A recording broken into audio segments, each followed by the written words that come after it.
These latest headlines from ABC15 are sponsored by Lerner and Rowe Injury Attorneys. One call, that's all. I'm Faye Fredericks with your top stories from ABC15 Arizona.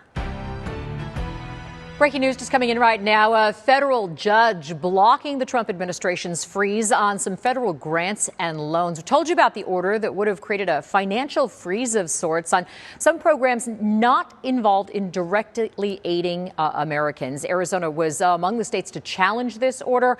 Our team carefully monitoring this ruling and what's next. Trust ABC 15 for updates. The big story at 3, students, teachers, and parents all fighting for the future of their schools. Families rallying outside one of the Isaac Elementary District campuses this morning as they push for a solution to the ongoing financial struggles the district is facing.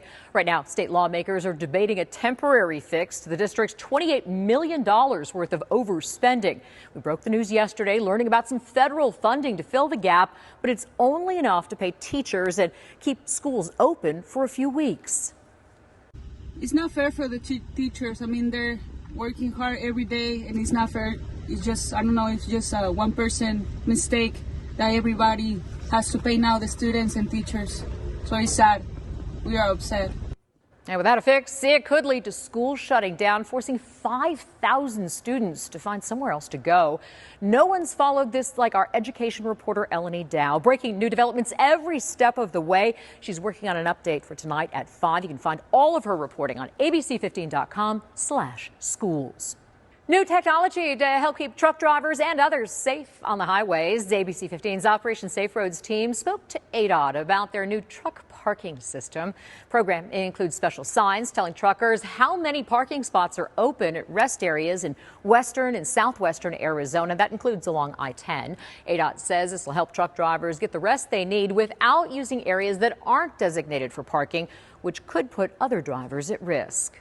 New Tuesday, Valley City is advocating for people serving as caretakers for loved ones with dementia. It's something 150,000 Arizonans are living with, according to the latest numbers from the Alzheimer's Association. The group says more than 250,000 Arizonans are acting as caretakers for a loved one facing dementia. Now, Fountain Hills is taking action, advocating for those caretakers with their second annual Dementia-Friendly Fountain Hills Summit. It's happening Saturday, February 8th from 8:30 a.m. to 1 p.m. at the Fountain Hills Community Center. Experts in the field, local vendors, and resource providers will all be in one place to answer your questions.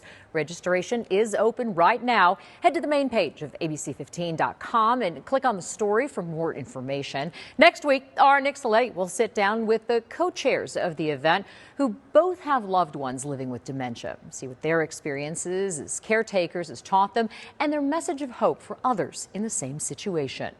Uplifting Arizona. Could a simple bench be the cure for loneliness? A new ASU program is asking students and seniors to take a seat and find out. The Friendship Bench program launched last fall, recently recruiting more than a dozen people living at Mirabella, ASU's senior living community.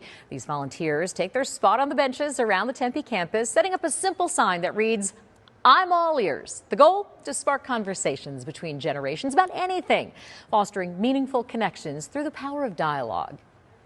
I thought, well, if one kid stops, that'll be fine. But the first day I sat here, 12 students stopped, and I was like, holy cow. They hope these benches and the conversations can help combat depression and anxiety brought on by loneliness. They eventually plan to launch the program at other ASU campuses as well. I'm Chief Meteorologist Amber Sullins, tracking this latest winter storm that is still bringing rain and snow to parts of our state. It's a slow mover, so these chances for more are going to continue throughout the day tomorrow. In fact, in the valley, we're going to up that chance for shower and even thunderstorm activity tomorrow morning. About a 40% shot in the forecast. Temperatures in the 40s to start the day, and we'll end up around 61 degrees at 4 p.m., so well below the normal, the 30-year average of 69 for this time of the year. We could pick up another tenth of an inch inch of rain in some spots across the valley as we head into tomorrow. The snow level again falling to 4,000 feet with this storm, and an additional 3 to 4 inches of snow is possible in Flagstaff. That's on top of what they've already received since yesterday. Winds are not going to be too bad, but a little bit gusty at times, gust 20 to 25 miles per hour at the most. Not a big windstorm, but a much cooler air storm for us as we drop into the low 60s. After this, high pressure is going to return, and we've got a major warm up coming. Phoenix back in the 80s by Sunday.